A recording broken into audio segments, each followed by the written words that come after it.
Okay. All right. Is the monitor adjusted correctly, or is there anyone who cannot see it? So probably it cannot be better. We can move there if there is a problem from this angle. Anyway, thank you for coming. The topic is high availability by the example of RabbitMQ, because this is where I touch this concept. Because I worked, as Joe said, I work as RabbitMQ consultant for a year, and I have something to share about high availability. So quickly about me. So I will work with Erlang Elixir RabbitMQ, and as a team lead here at Erlang Solutions. And more privately, I'm a husband, father. I love actually bikes and mountains, and so these days I'm trying to join all of these three, and this is my son and in bike trailer in some mountains, Beskid Żywiecki. So I try to mix things to be able to do all of what I love. And getting to the topic, let's start with looking into some definitions. Availability. What is availability? It's an uptime of a system over a certain period, and we say it is high when we have a system that has very little downtime, including any maintenance, upgrades whatsoever. So availability is about uptime of a system, and it can be high, meaning that on very rare occasions it is brought down or is not available as a service.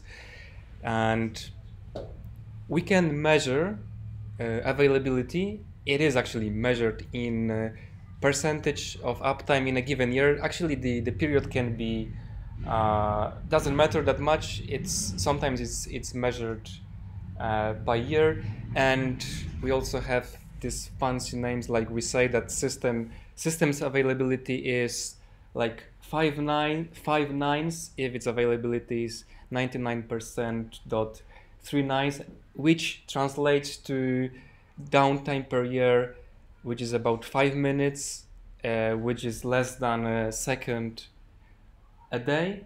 And there's also something like 9 nines. I'm not sure there are any systems that would reach this kind of availability. Sometimes people refer to Erlang that it has this kind of availability. I mean, ATM switch produced by Ericsson, AXD301, something like that. But I just read it's not actually true. It's what people tend to say. It's some sort of a buzzword. But anyway, this is how we measure it. And so it's important for some industries to be able to measure availability, like telecoms, where we don't want downtimes. Can you see anything from here as I'm standing here? Okay. So why actually it's worth talking about high availability after all?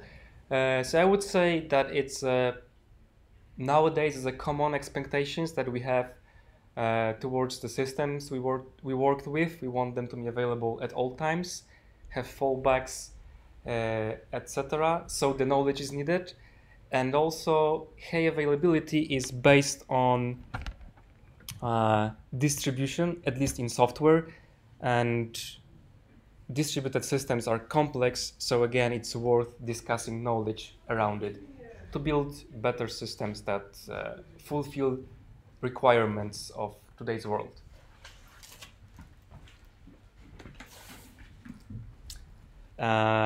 So who works with distributed systems? Raise your hand. Okay, so I think that should be all of you. Even if you use JavaScript in a browser, that's still a distributed system. Okay, and now what are the properties of highly available systems? So first of all, if you want a system to be highly available, you cannot have any single point of failure, meaning that you cannot have any component in your technology stack that would cause a service interruption if it became unavailable. So in other words, any component that is a must for a system to function needs redundancy. Then we have reliability, which means that the system keeps working despite some unexpected conditions like inconsistency, failure. So it gets by failures, but none of these failures would take entire system down. Ideally, if the core functionality that the system provides is still, so to speak, up. Then we have another component or property of an HA system is fault tolerance. And it means that if something fails, then the system behaves in a predictable way. In other words, it is well defined what will be the behavior of certain components if something fails. So there is no surprise. And finally, we want such system to be resilient, meaning that it will recover quickly from failure or adapt to new conditions which will result from failure. And to give you some concrete example, let's consider that we have some web service and it consists of two web servers. These are two instances of the same web server, and it is connected to a database, and this database is also replicated. So we have master DB1 and slave DB2. And of course, in the real world, you would have load balancer that would distribute requests from clients, but here for simplicity, it's skipped. And now let's have a look how we can use these properties to describe this system from the high availability perspective. So first of all, and now imagine that the DB crashes in this system. And now let's see what should be the behavior of the system so that we can say it is highly available according to the definition that I provided in the previous slide. So if there is no single point of failure, it means that any component can crash. So in this configuration, let's say this is satisfied because we have redundancy. So if everything is, of course, configured correctly, appropriate mechanisms should kick in, and given the database crashes, somehow we should promote the slave to master and the system should continue working. So no single point of failure. If there was a single point of failure, in this case, the clients, for example, would get disconnected and new clients would get something like internal server error. So basically no service at all. Any crash of any component would cause this system unusable. Then we have reliability. So continuous service despite failure, although can be limited. So in this case, if the reliability, so in this case, if the system is reliable, the clients stay connected and maybe they will see some information that we are experiencing some troubles, some functions are not available, we are working on it. So the system is available, some functionality is limited, and this is exposed to clients. If it was not reliable, then on a connection attempt, you would get, for example, like error page saying the system is not working, or end users cannot connect, and those connected will get dropped. But the service would be disrupted at this point. And then you have fault tolerance. So the limitations are well defined, meaning that someone have actually tested for this kind of failure, like losing a database, and then it is by some kind of specification defined that connected clients are not dropped. As I said, maybe they are notified about the limitations that the system have, and for the time of reconfiguration, new users cannot log in, and there is an error page on login saying that we will bring the service back in 5 minutes or something like that. And finally, resilience, meaning that the system will eventually recover. Ideally, it will recover quickly.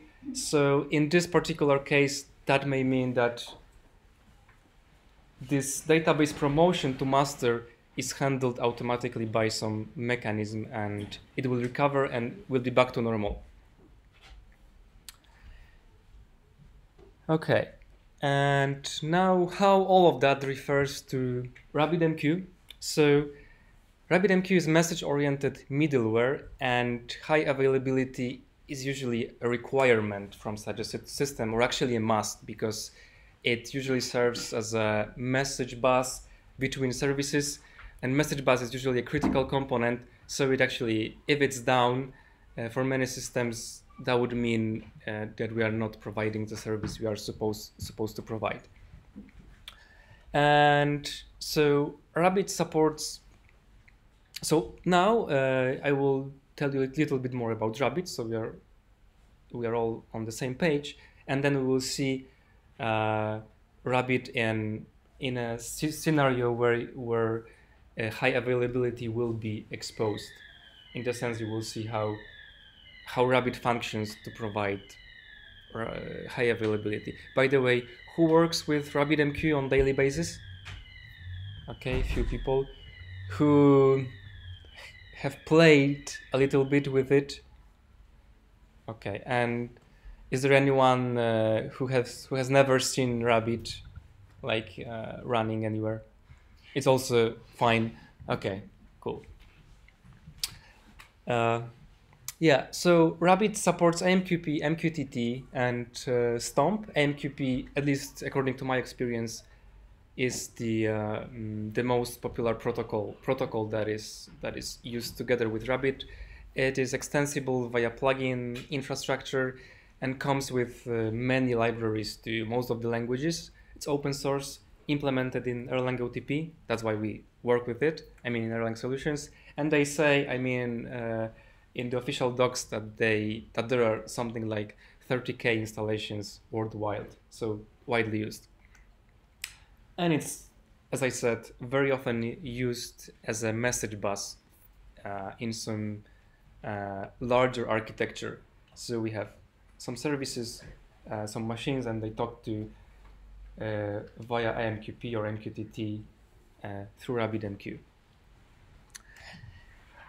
And if we look closer at AMQP, it stands for Advanced Message Queuing Protocol. It's a binary protocol, and it's actually RPC protocol, meaning that clients invoke methods in the server, and the server invoke methods in the client. We can think of AMQP as programmable queuing, which you can contrast with configurable queuing, where you would provide like static configuration of queues and maybe some subscriptions, while with AMQP everything relies on clients. Actually, it can be statically configured, but one of the greatest advantage is that it can be dynamically configured by the service consumers. And now, basic use case of Rabbit. So let's imagine you have Rabbit node, you have producer, you have consumer, and then usually producer would issue queue_declare method, and a queue would be created in the server. Then using basic publish method would publish a message that would be enqueued in the server. And then you have some consumer that registers its interest in particular messages by issuing basic consume, and then if there is a message matching subscription, through basic deliver method, server delivers the message and it disappears from the queue. Now let's have a look how this scenario translates to code. It's in Java because I thought people may not be familiar with Erlang.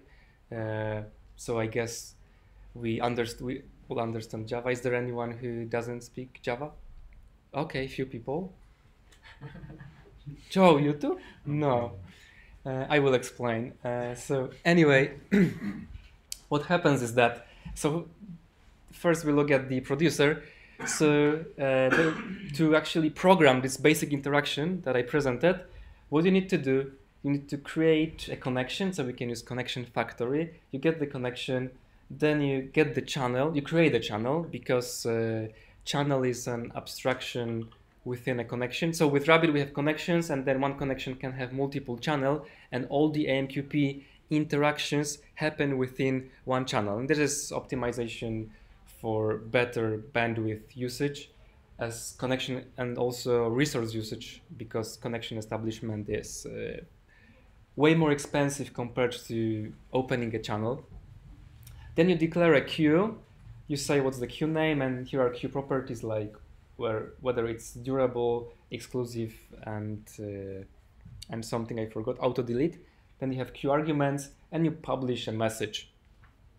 So that's basic producer. And to craft consumer, you also need to open connection, create connection, open connection, create channel. You can declare a queue because that operation is idempotent. And then you register a consumer, and you provide deliver callback. So it's an anonymous function that will be called every time matching message is sent down to the consumer. Yeah. And you have producer and consumer. And now, having that said, let's have a look at some real world usage of RabbitMQ. Usually, you would see a cluster of RabbitMQ nodes. In most cases, we recommend to, because we recommend different things to clients that come to us, we usually recommend for most use cases 3 nodes, and all the nodes are equal and in the cluster.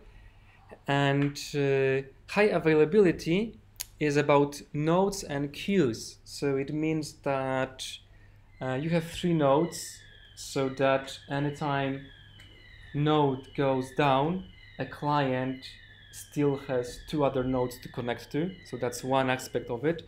And then you have high availability at the level of queues, because we want our queues to be available even if a node that hosts a queue goes down. And there is a concept of a master queue and a slave queue. And actually, to be precise, we say that when we define a queue, we can replicate it, and we say that a given queue should have, let's say 2 replicas, and then one node for such a queue is a master node, and you have some slave node that simply hosts a replica.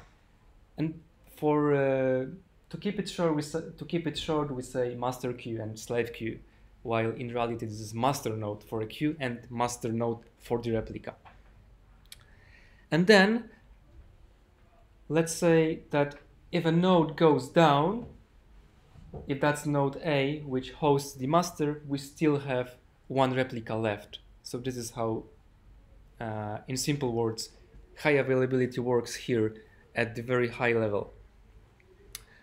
And then depending on some other settings, we may lose messages, but let's first see how in such a setup message flow works between producer and the consumer.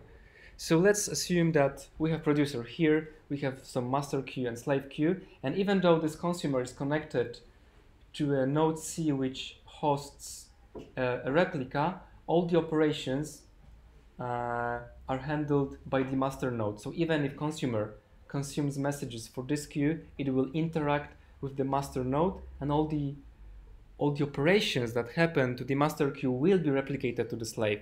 So it's like suboptimal with regards to how many round trips you have to do in the cluster, but this is how it works. So let's imagine that producer sends a message. That message is enqueued, and then let's consider that this configuration is focused on data integrity, meaning that we don't want to lose any message. So then, and for that we will use publisher confirmation and consumer acknowledgements. Then this message is replicated to the slave queue, and at this point Rabbit can tell producer, I take responsibility for this message, so it sends publish acknowledgement. And at this point, this is the information for the producer that the message is safe. And because the Rabbit was configured to have 2 replicas, at this point any node can go, I mean, either A or C can go down and the message still will be there. It's replicated.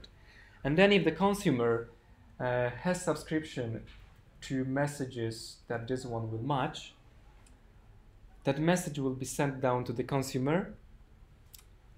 Once the consumer gets the message and processes it, it can acknowledge it back to the server. And then this acknowledgement from this node is transferred to the master node, because you cannot perform any operations on the replica. It's always the master node that handles all the operations on the queue. And if that acknowledgement made it to the master node, the message would disappear, and that would be the basic flow. And one more thing is that Rabbit keeps the message until if the consumer acknowledgements are enabled, RabbitMQ will keep message in RAM memory until it's actually acknowledged. And now let's imagine that we are at this point. This acknowledgement is somewhere on the network between node C and node A. So it's about to be successful. And for those who are more familiar with RabbitMQ, configuration of the setup, I mean, part of the configuration is that cluster partition handling is set to pose minority, and here is the policy, but I won't focus on that as it's sort of irrelevant. It's just for those who are experts in Rabbit, so you can relate, connect the dots. Anyway, how it can fail at this point when the acknowledgement is on its way to node A. So what can happen is that we can have a net split. And the net split can look like this, where this node can get cut off from the other nodes in the cluster. So technically, these links get broken, only the internal links. And what happens for the cluster to actually proceed and be able to stay operational? The cluster needs to detect the net split. And for this to happen, this island of A and B needs to agree that this one is not accessible, and the same is for node C, because he's in a separate island, and for him A and B are not accessible. And this is based, the detection mechanism is based on net ticks. Net ticks are like, these are like Erlang pings or RabbitMQ pings, and if any node misses 4 net ticks from any other node, it considers that node to be down. So in other words, A stays here, and let's say it lost 1 net tick from C, second one, third one, fourth one, and at this point it considers C to be down. And the same is for B.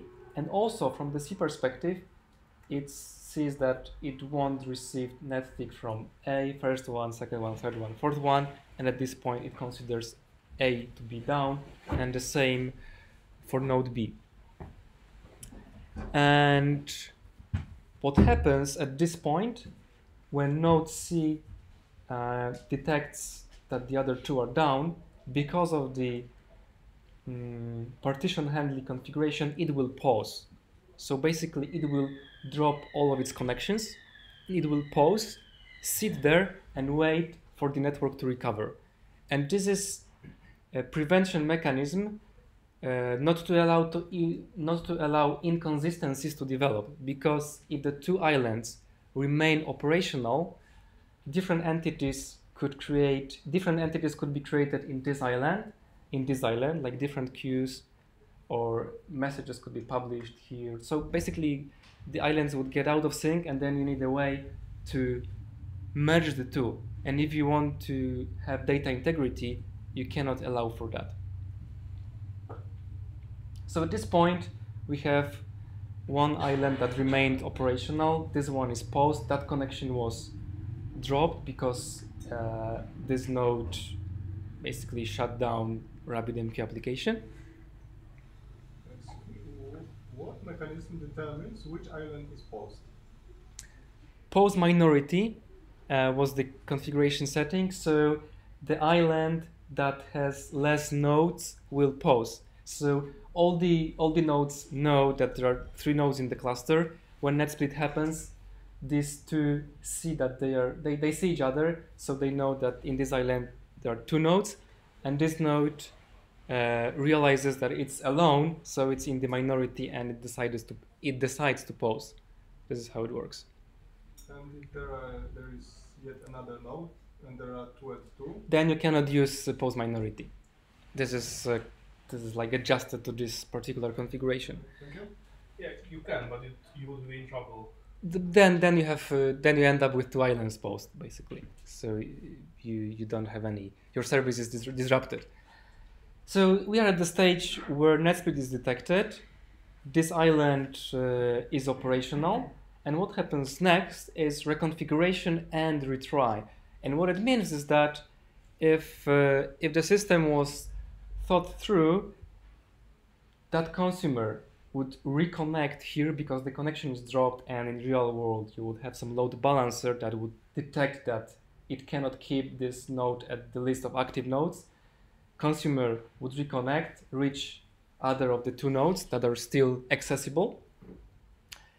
And for the queues, the island that is still up will notice that one replica of the queue was lost, and it will recreate that replica at the other node and transfer all the messages to the replica, so that we end up in a point where we have 2 replicas of a queue that was configured for high availability.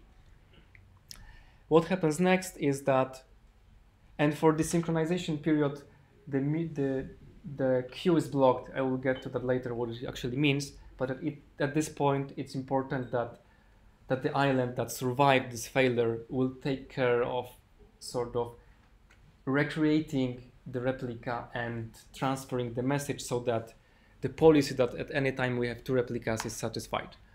And what happens next? That message is sent again to the consumer. So it will get duplicate, and this is because that acknowledgement that was originally sent from this consumer didn't make it to the master queue. So from the master queue perspective, that message was never delivered. But because Rabbit knows that it took an attempt to actually deliver the message, it knows that it may happen that the consumer will see the replica, and that's why it marks the message as redelivered true, because it assumes that the consumer could have got that message just before the failure. And this is what actually happened in this particular scenario. And finally, recovery. So as I said, this node is paused, but it's paused in a way that the Erlang virtual machine that the Rabbit is running on is up. It has some special component enabled that monitors the network, and when the network recovers, it will bring Rabbit up again, and that node will rejoin the cluster and possibly take some new mirrors. This mirror will stay here. Maybe something will change, but it's not important. What is important is that it will happen out. It will monitor the network. Once the connectivity is brought back, it will rejoin the cluster and everything will be back to normal.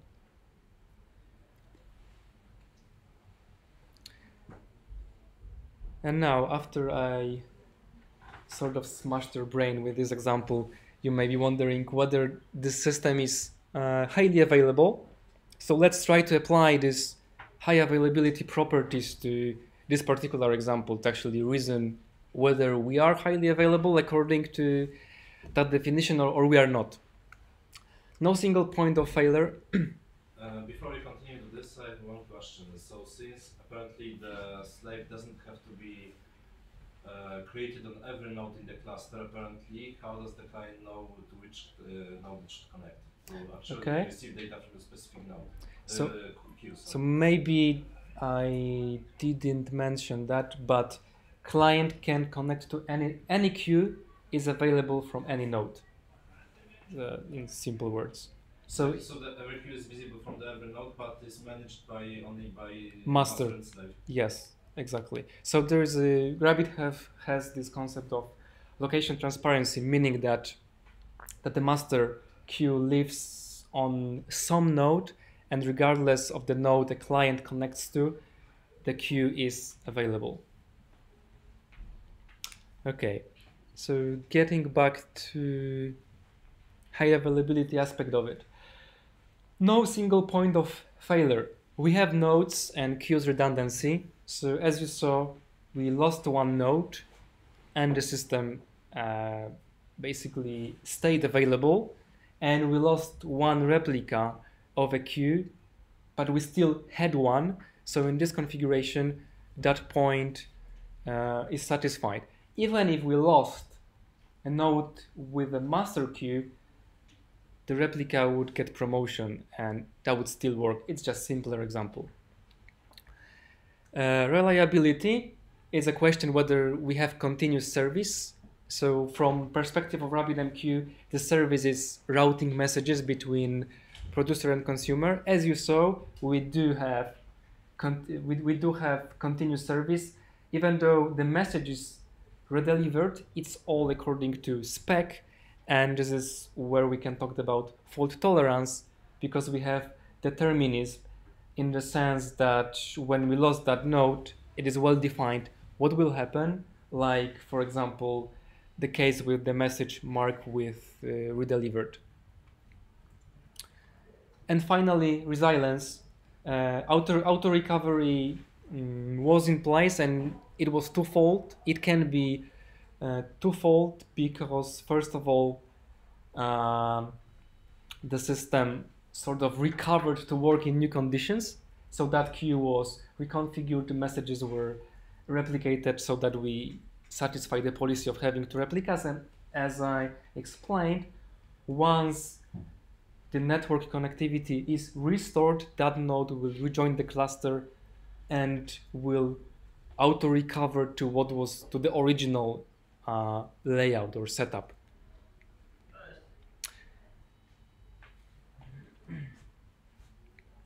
And from the reliability point of view, what is also important here is that there was no message loss in this configuration, which promotes data integrity. There is no, like, it's almost impossible to lose a message.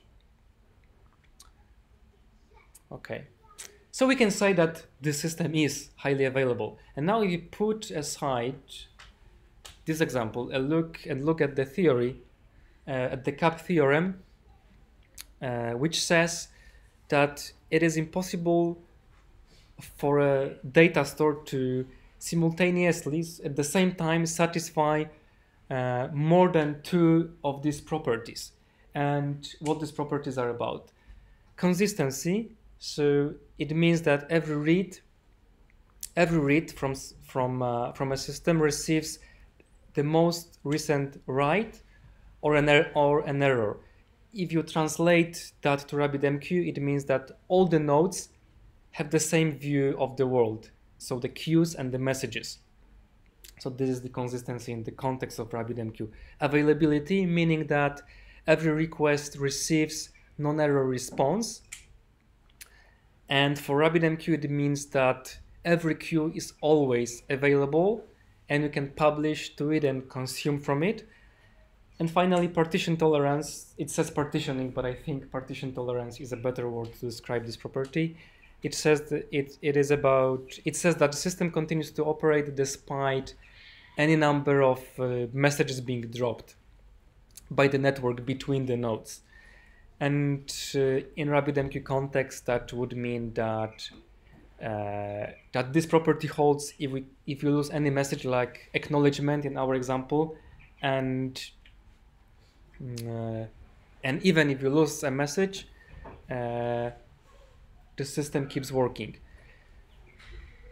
So in distributed systems, partitions happen, which means that they must be tolerated. There is no option to opt out from partition tolerance.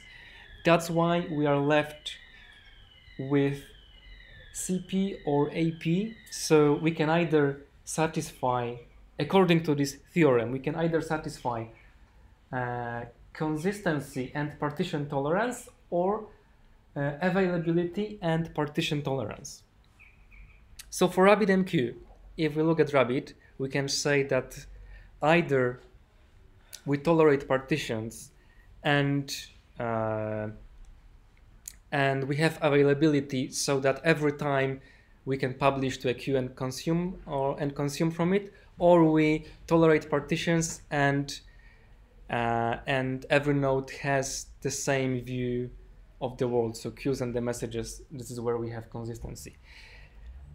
And now if we get back to this example,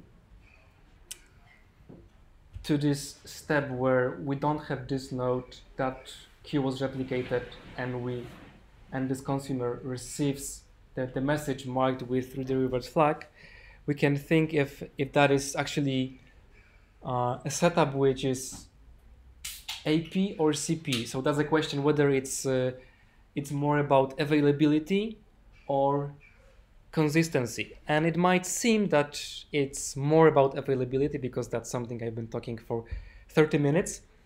But it's not an obvious thing. So let's have a look at some nitty-gritty here.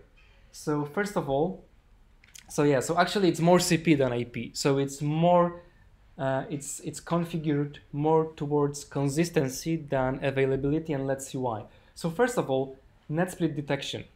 It promotes consistency because before this node pauses and these two islands actually realize that they are islands, it takes 4 net ticks, and in default configuration it will take between 45 to 75 seconds before this node pauses. And in this period, if you produce messages to the master, to some queue that is replicated, and it happens to have replica in the other island, producer may fill up some buffer at the master node, and it won't be able to publish more messages because it won't get acknowledgement, because messages won't flow down through the network partition.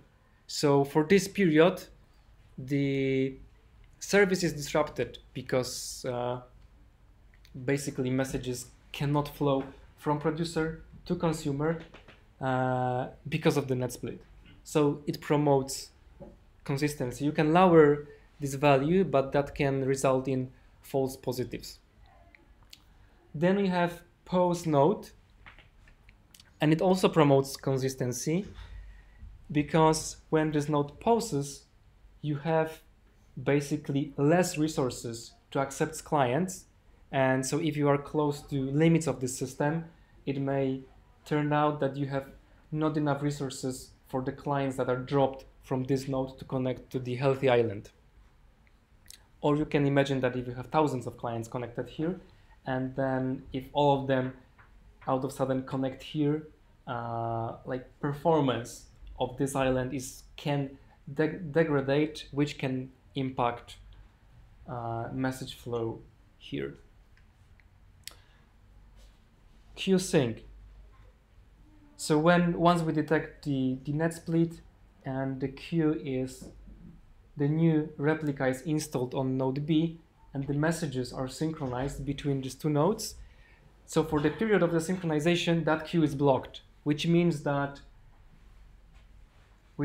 producers cannot publish and consumers cannot consume. So even though there is some buffer, and from the producer perspective it will look like it is publishing messages, consumer will not get them. They will accumulate here, and things get worse if you have many messages here, and then all of them are synchronized to the new replica, and it can take hours.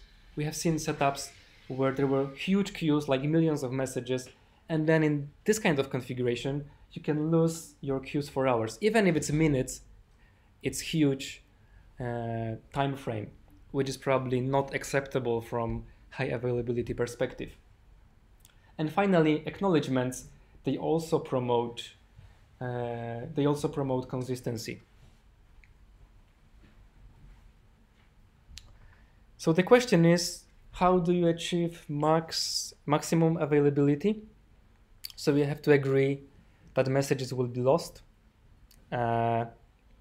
Because what you can do, you can disable the synchronization, and then the queue. So actually from this 3, this is the greatest threat. If you cannot control length of your queues, you can control. There are options with RabbitMQ, you can enforce some limits. But if you don't want to lose messages, then you won't enforce that. As I said, if you end up with a large queue and then it is being synchronized, that can block entire system for many minutes. So getting back to these questions, you have to agree to lost messages. So that's one of the options. And to do that, you can turn off synchronization.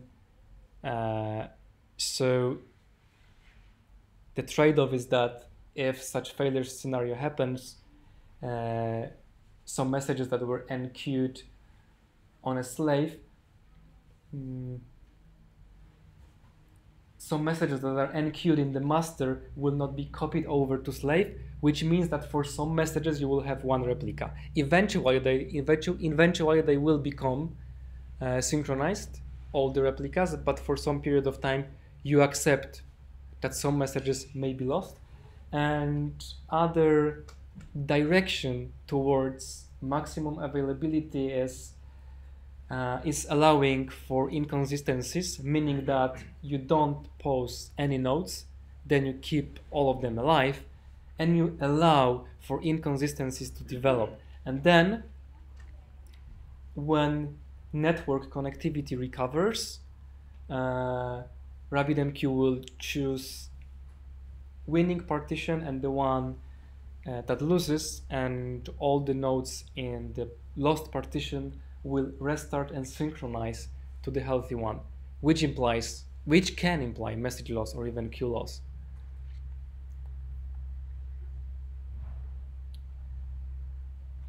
So as you can see, all the properties of from one perspective, all the properties of highly available system can hold in such a scenario, but when you start zooming in and looking closely at these different components and corner cases, it may turn out that some of the properties are sort of degraded because of different settings. So in general, if in Rabbit, if you are on the side where you want no message loss, data integrity, then you have to put a lot of more work to make the system highly available. And this is around limiting queue size and so on. So you need to introduce some trade-offs. There's no other way around.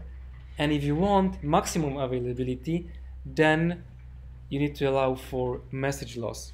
So it's like having different, we can say that we have different levels of high availability. It's like a spectrum, and Rabbit is quite a flexible software where you can move in this spectrum. And this brings us to actually to the end. And what are the takeaways I would like to consider?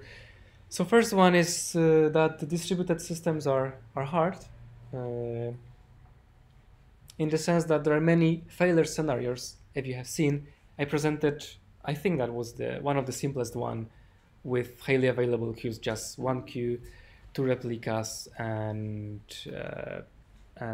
promotion of consistency. And if you want to get high availability, you need redundancy, which satisfies no single point of failure. You need reliability, which is about continuous service despite failures. You need fault tolerance. It's about predictability in case of failure, and you need resilience, which is about quick recovery. And things break, that's another takeaway. So it doesn't matter how much thought you put into some solutions, things will break. and you just need to be ready for that and know the consequences. And there are some techniques that you can apply to actually discover these failures or be more aware of them. So first of all, capacity planning. So referring to the example, if these two nodes that in the healthy island that remained were to be able to handle the load, you would actually need to calculate that given the load I'm expecting, if I lose one node, the remaining two are able to handle my clients. So that would require some sort of load testing to see whether when I lose one node, so I have less resources, the other two nodes are able to actually deal with the load that is attacking the cluster. Then is fault injection testing, which is about introducing failures like this one into the systems and testing assertions on it. So it's like unit testing by on a system level with injecting failures. So you can imagine a test where you install load generator, set up your cluster, generate some load, and then you deliberately kill one node or break the network, and then you have some assertion that checks whether after some given period of time the messages will be eventually delivered and marked with redelivered flag, something like that. And then you have chaos engineering, which is more about experimenting and discovering what will be the system behavior during failure. So it's usually about monitoring some key performance indicator, like for message bus, that could be number of messages sent through it per second. And finally, you cannot have everything. That refers back to the CAP theorem, which says that you can only have 2 guarantees at once out of these 3. In case of distributed systems and Rabbit, you always need to have need to be ready for the partition tolerance. So you either promote availability of data integrity. In other words, you either you don't want to lose any message, or you are okay with losing messages, and that gives you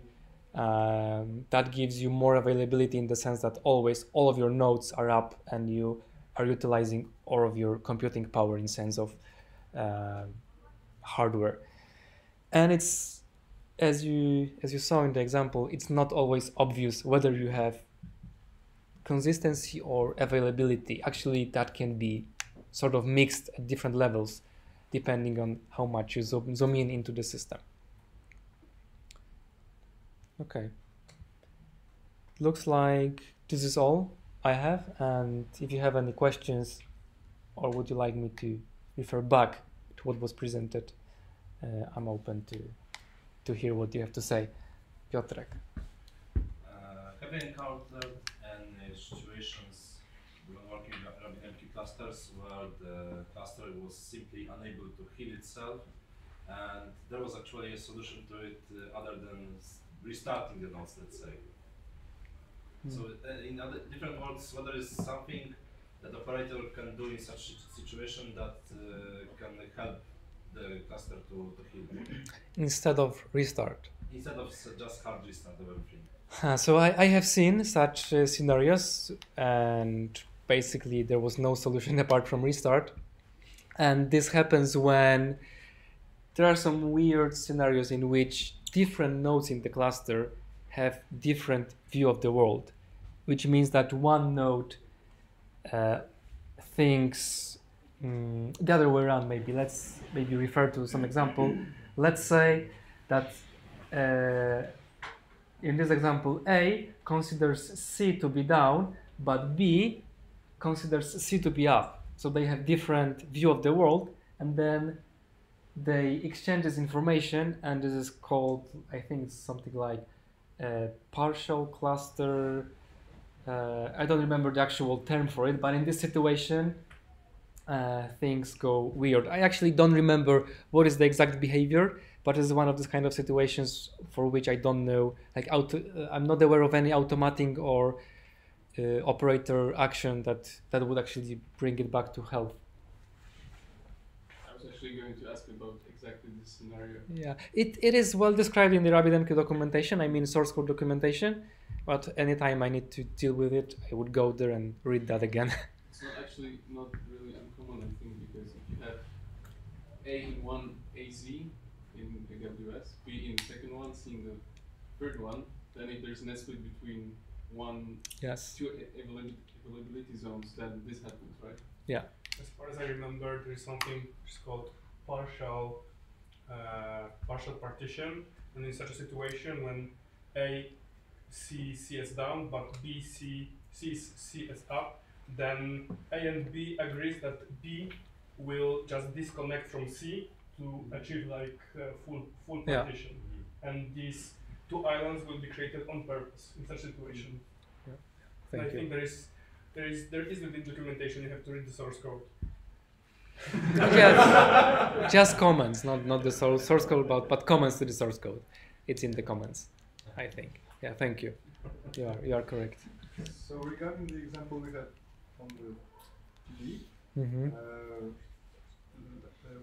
let's assume that the master queue is on the C node and the slave queue is on the A node, which would like rather way around than we had in the very example. And let's assume that the crash is as on the slide.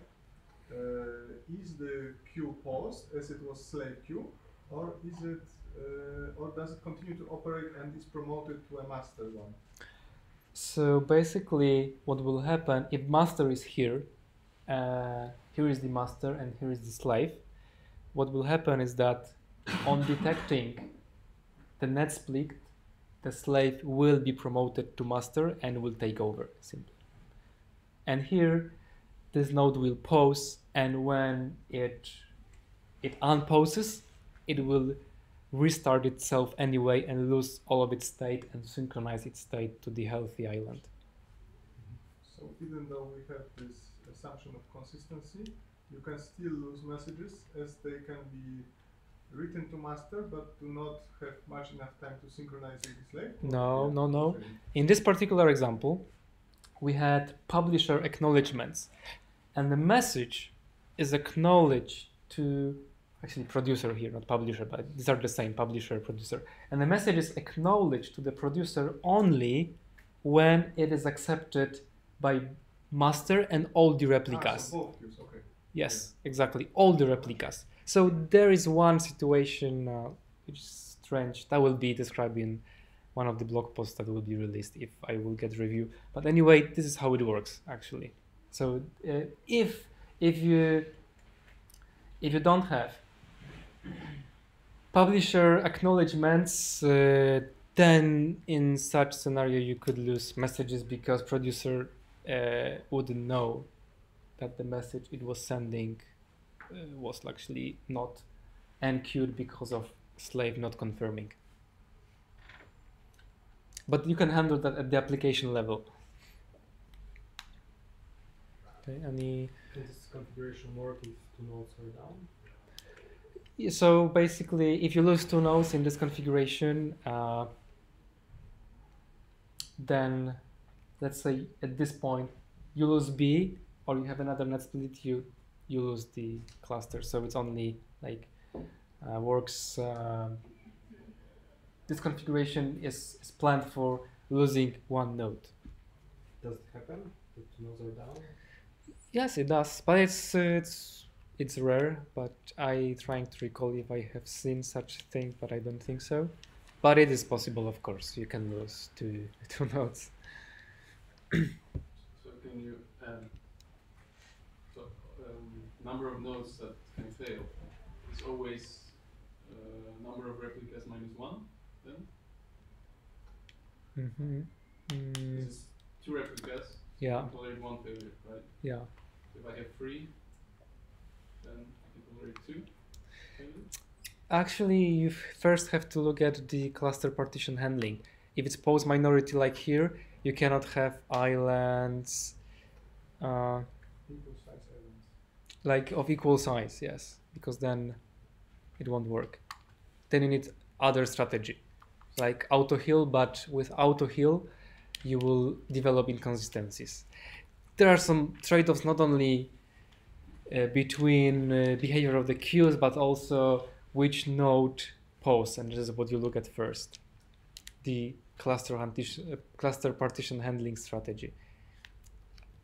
So minority wins only works for 3 nodes, right? Because if you have 2 nodes, 3, you have 5, 7, no, but if you odd have, number if of. you have 5, one goes down and they split 2-2.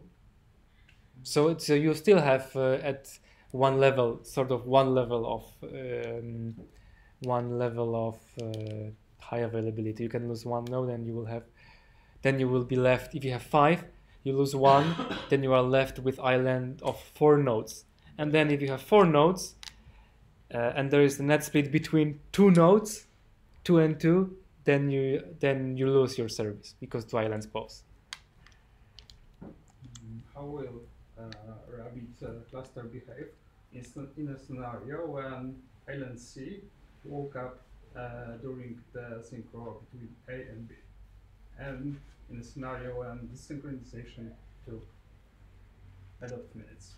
So what will happen is that it will just it will recover, will rejoin, and nothing will really happen. Okay, so master will not try to synchro No. B and C. No, it will not try to bring the replicas to where they were, because replicas are sort of dynamic. So it's a transparent to user where they end up. Actually, you can configure that they should be on particular nodes, but it doesn't make sense in AJ scenario because you want the system to be highly available regardless of which node fails. So you won't allow them to be dynamic in the sense that they can travel through the cluster. Yeah, this is how it works. Okay. Yeah. Is this usually enough, or let's say in production system, are the other techniques are put in place to achieve consistency? For example, you can have event first usually, right? If the producer is writing also to its database, and well, everything that happens there can be done in a transaction, right? But usually you would have like a transaction, then the event published, and let's say that something happens there, then you basically lose the message. But you can have event first, right, where you write to the queue first, and then the producer is also the consumer of the message. So basically, if something happens there, the data is never inconsistent in the database. Is this usually put in place also, or do we say that this consistency mechanism of nodes is enough? So I don't really get your configuration. I think I have never seen this kind of an approach, so I'm not able to answer you like quickly off the top of my head. We can discuss that by the whiteboard after we finish here. But what I can say for sure is that sometimes people just don't care about consistency at the cluster level. They rely on some mechanism at the application level. So it works the way that both producer and consumer somehow agree with each other whether a message was lost or not, because they talk like bidirectional communication between them. So it's suboptimal to some extent, but in some situations it's the way to go. And we have seen such things in production.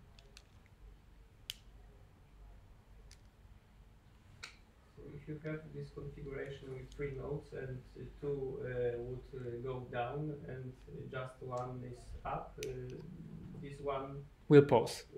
Yeah? Yeah, it will pause.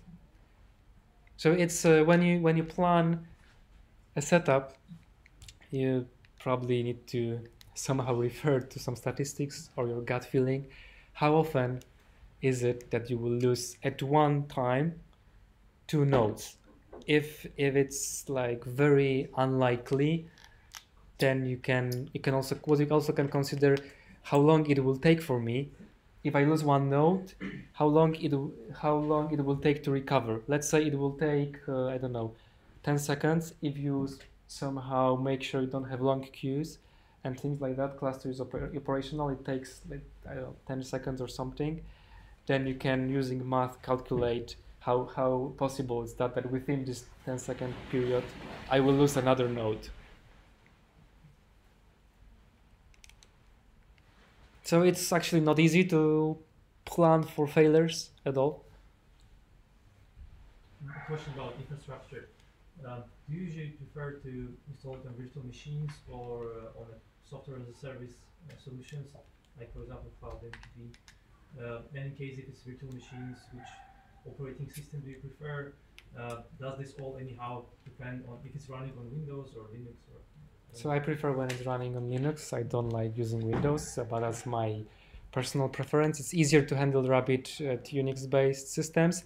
When it comes to virtual machines, it's that has to be handled very carefully, because when you migrate them, you pause a virtual machine, and then you can disrupt like certain timings and things like that in Rabbit. So as I said, it takes some time for Rabbit to detect partition, and when you migrate VM, you disrupt certain things, and that may result in some inconsistency after you enable that machine again. So if you actually look at the official docs, they say don't run on virtual machines.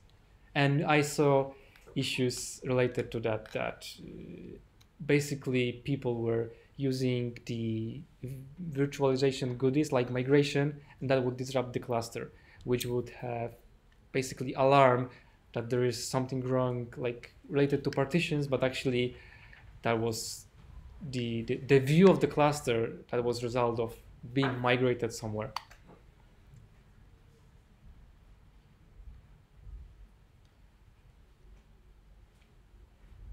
Okay, looks like we are done. If you have any more specific questions, you can tell me afterwards. There is some beer from like that's probably Joe's part. Sorry.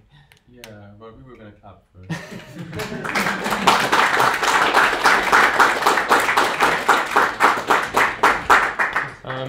So thank you, Szymon, for speaking. I'd also like to remind everyone that Airline Solutions provide